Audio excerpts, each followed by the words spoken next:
Alright guys, TacticalRab again. I hope you're doing that and enjoying your day so far. OpTic Texas versus LA Thieves, the matchup we had all been waiting for this week with so many storylines going into it. How would Kenny get on against his former team? Well, the classic Ken versus OpTic performance that many were fearing came to play yet again. Some thought that Kenny, maybe he pulls out a 1.3 against OpTic. Well, that is what transpired today. Loads of talking points on this. Kenny arguably saving his career with this result in some respects. What does it mean in the run to the major? Because wow, there are some serious storylines emerging right now, and it's not just OpTic getting involved in that. Very much intrigued to your thoughts in the comments. Hit that like button if you enjoy. Subscribe if you're new as always. But let's get into the matches, starting really with the clown show that was Boston Breach versus Cloud9 New York. I think this was always going to go game 5. I'm pretty sure basically all of us at Breaking Point in the predictions today predicted Boston to win in 5. I think 7 of 8 of us picked Boston 3-2, which felt like it was not an inevitability, but it felt like it was very plausible, right? Cloud9 have struggled in some of their key search and destroy. Boston love to go to a game 5, it seems, no matter the circumstances. They lose the game 1 to C9, they lose the game 2 to C9, but then they find a way to start the comeback in the series. Again, another generational Cloud9 collapse. Cloud9 look like now certainly they're destined for the losers bracket start. Boston, they really needed this victory on the board today. I think lots of questions on this Boston team, especially with, well, game 4 Nasty was back at it again today. They win the overload marginally, then they dominate the game 4 after a difficult start. I don't know what it is. We saw this happen with Cloud9 against Gentlemates, where they went up 2-1 and then just mentally collapsed game 4, game 5. I think at the time, we gave that as credit deserving to Gentlemates to making the comeback, and to an extent, fair enough. But we saw it again here when C9 were on the verge of winning. They go up 50 game 1, then they get bodied game 4, they get bodied game 5, they get 6-0'd on the map 5 actually on the exposure, and that is all she wrote. So Boston complete the reverse sweep, it's happened to Cloud9 again, losing in disastrous fashion. I don't know how they're going to mentally bounce back from this. It's not going to be easy to do so. Cammy as well, he started the series kind of getting smoked, then he really kicked it up a gear towards the end of the series. Banter's like, look, do you want to celebrate or something? Like, that was a good map. Come on, gas yourself up a little bit. He says he was going Tony Snell the first 2 maps, managed to turn it around for the boys. So, yeah, interesting team, Boston. I think the key question on this roster, again, is about Nasty, right? Should he have got a better team? We often talk about this.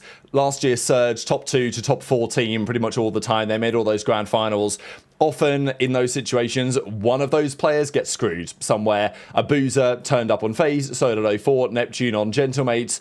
Nasty, look, could Thieves have signed him back? Possibly. Could Toronto have signed him instead of Insight? Also another option. I know people are joking around about Nasty being that Bugatti sat next to the old kind of dilapidated house, right? I don't know if that's necessarily quite fair to Boston. I think they can be an upset potential team, but, you know, if Nasty doesn't get an opportunity on a quality team in the next couple of years, and he's already like the second oldest player in the league, I think Nasty will certainly go down as like a what if, what could have been player in the league. But yeah, he had a 1.3 today. They get the job done against Cloud9. The first upset though of the 2 that we saw today went to the FaZe Vegas on the other end of the result against G2 Minnesota. They won the first map of the series. They then go into a search and destroy. They go down 2-0, or they go down 3-1 in the map here. They actually did go down 2-0, then it was 3-1. Abuzah though pops. The first kill was disgusting, the second, the third one, he misses the 4th shot somehow, but he still ends up picking it up with the ace.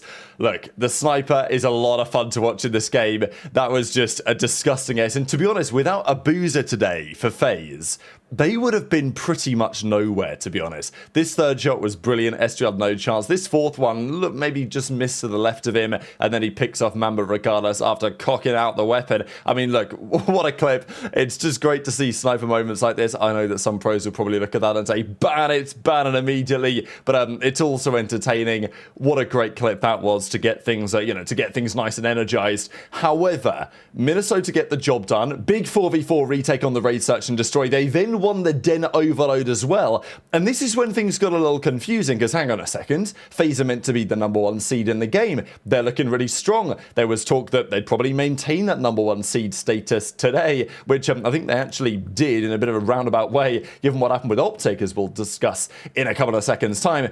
But G2, they were, I wouldn't say on the verge of blowing it up, but surely not far away. They're still in the depths, G2. They're still far from guaranteed to start in the winners bracket. They're now 2-4. They need another win next weekend if they want to get to 3-4 and give themselves an opportunity there. But they were looking on the verge of, well, this roster might be cooked. But now they come out against FaZe again. It's one of these kind of remarkable upsets. But also, I think from the FaZe perspective, there are questions on whether you should have Colossus hardpoint in a series against G2 Minnesota and Kremblossus himself. That is the key question, right? Do you want to play him on that map? Okay, FaZe want to get some practice in, but could they keep up the consistency they've shown at the top level the last couple of weeks? Look, FaZe obviously took down OpTic very impressively, but let's be honest, OpTic, since the first couple of weekends, haven't really looked all that great. And, well, we're going to see another example. So it's all over the place in these online qualifiers right now. You turn up to the Colossus. Again, Colossus I think is a pretty fun map to watch. I don't want it removed necessarily. I know that probably most pros would say Colossus should go. Personally, I think I would get rid of Blackheart before Colossus. You guys might disagree, but I kind of like watching it, to be honest. Crump would certainly be in favor of keeping it in the game. And it's not like, I went into this map thinking, surely Crump can't drop 50 every time he plays it. And the answer is no, he can't drop 50 every time.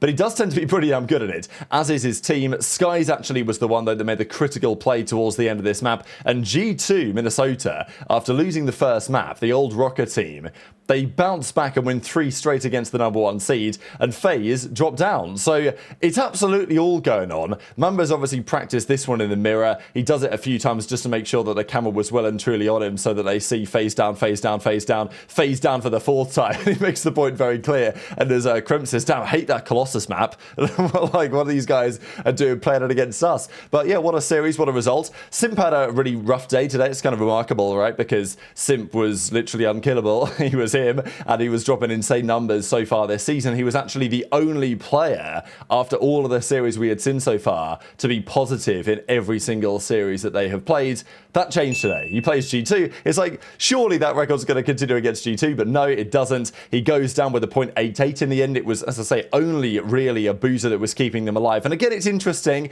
There will be questions on, especially Drazah's play in this search. Look, Simp goes 1 in 9. It's an outlier stinker map, but there's been lots of talk on Drazah lately because he looked like he turned it around the last couple of series after several months of a difficult stint. He plays a lot of chals for sure, but is that translated into consistently top quality search and destroy play? Questions will still be had on that. Map 3, map 4, Drazah had a bit of a rough one here, .68 in the end, 21 in 31. 0-4 had a bad map as well. So yeah, it's all over the place this league right now. It's very difficult to say where certain teams lie, and it makes the major intensely fascinating with one more week of qualifiers to go. But ladies and gentlemen, we've got to get into it. After all the talk this week was about what will happen with LA Thieves, there were rumours they were going to blow up the roster after last weekend's tragic defeat to Toronto, but the team, they wanted to stick by their man in Kenny. Scrap was defensive of him on the around the bar the other day. The coaching staff, the team, it seems like they wanted to give Kenny one last go, and clearly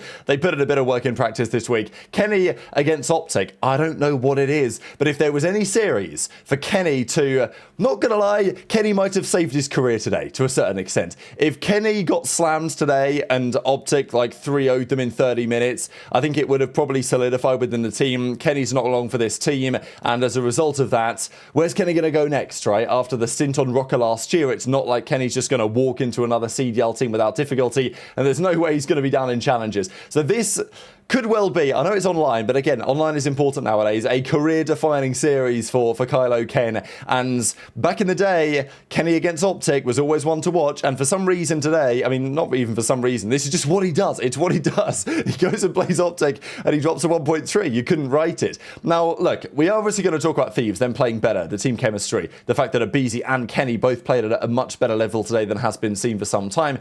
But OpTic did look pretty lost on the map, and as I say, the results last weekend, obviously losing in the manner they did to FaZe, they bounced back against Surge, but they're bottom of the league. It's not been easy for OpTic as of late, and they don't look particularly cohesive on the map. Whereas, look, Thieves arguably had more to play for here. They were fighting, frankly, for a winner's bracket spot, which they now look in very good position to take.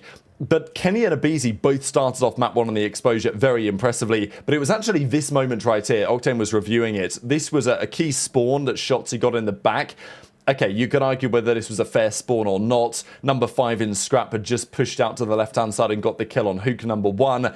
But because he pushed out, he was a little bit far away from the back spawns, and it opened the door for Shotzzy to spawn right there. You guys can just about see it now. If that spawn doesn't happen, OpTic probably don't win this map in the end. They may well have done, but this was the key catalyst.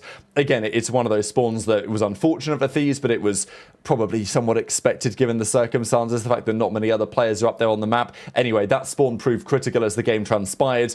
OpTic then brought it back. They won plenty of hard points from there, and then they eventually take over the lead. Mercules goes God mode, frankly, for the rest of this map, and in the end, it was Thieves who go down and OpTic get the job done. And it feels like at this point, okay, OpTic have kind of survived the little bit of a scary start. They get over the line map 1. What does it mean now for Thieves? Can they mentally bounce back, especially because they had a decent chance to stay in this game here, right? Dashy had a bad start. Kenny was on a hill. It was an absolute stalemate 4v4, and this felt like quite a defining moment at the time. Kenny was 34 in 26. He was having a great map. Then he slides out and dies in this moment. The team gets broken. They lose the map. And it's like, damn, Kenny did all that. A minute 30 in hill, 34 in 26. He had a great map and it was all for nothing. OpTic won the map anyway. But to the credit of Thieves, and look, they've got the talent on this team for a reason at the end of the day. They lock in, and frankly, from then, the series was not especially close.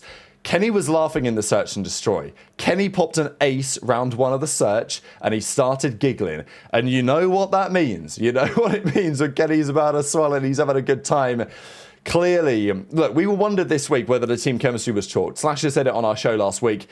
If the Thieves camp wants to get rid of Kenny, mentally they're compromised, there's nothing they're going to do about it. But look, they gave it a go, they locked in for this week, and it worked spectacularly. Kenny started with an ace in the search and destroy.